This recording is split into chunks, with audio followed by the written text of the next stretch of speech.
আসসালামু আলাইকুম, কেমন আছেন সকলে? আশা করছি সকলেই ভালো আছেন।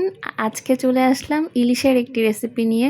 ইলিশ মাছ তো সচরাচর আমাদের সকলেরই পছন্দ, আর আমার তো ভীষণই প্রিয় একটা মাছ ইলিশ। আর এই ইলিশটা আমার শ্বশুর আব্বা এনেছিলেন, যেহেতু আমার ইলিশ মাছ খুবই পছন্দ। তো আজকে সেই ইলিশটা দিয়ে আমি তৈরি করে দেখাচ্ছি আমার নিজের দাদির হাতের একটা স্পেশাল রেসিপি। এটাকে আপনারা সরিষা দো পেঁয়াজা বলতে পারেন ইলিশের। তো এই রান্নাটাতে আমরা যেভাবে করব সেটা দেখাচ্ছি। প্রথমে এখানে প্রায় 1 কাপ থেকে একটু বেশি পরিমাণে পেঁয়াজ কুচি, তার সাথে 3-4টা কাঁচামরিচ ফেড়ে নিয়েছি, সেটা দিয়ে নিলাম। এখন স্বাদ অনুযায়ী লবণ দিয়ে দিচ্ছি। আপনারা আপনাদের স্বাদ অনুযায়ী লবণটা দিয়ে নেবেন। এখন এখানে আমি বাটা মশলাটা দিচ্ছি। এখানে আমি জিরা আর আদা রসুন দিয়ে পেস্ট করে প্রায় 1 টেবিল চামচ মতো দিলাম, আর প্রায় 1.5 টেবিল চামচ মতো সরিষা বাটা দিলাম। দুইটাই আমি পাটায় পিষে নিয়েছি। আপনারা পাটায় পিষে বাটাটা দিলে বেশি টেস্ট হবে। এখানে 1 চিমটি হলুদ দিচ্ছি।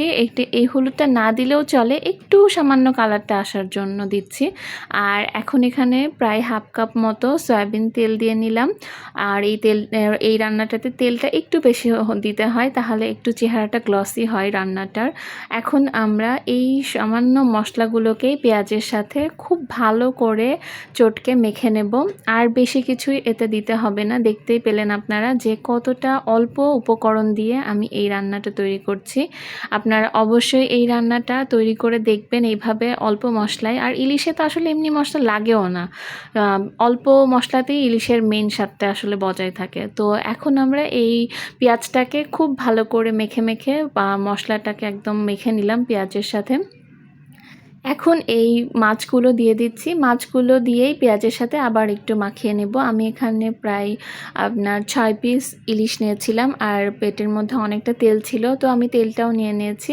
তো এখন মাছগুলোর সাথে পেঁয়াজটাকে ভালো করে একটু উল্টে পাল্টে মাখিয়ে নিচ্ছি। আর এই পর্যায়ে আমি যেই মাছের অনেকটা তেল ছিল সেটাও একটু পেঁয়াজের সাথে একটু নাড়াচাড়া করে মাখিয়ে নিলাম। এখন আমরা এখানে সামান্য একটু পানি দিব হাত ধুয়ে।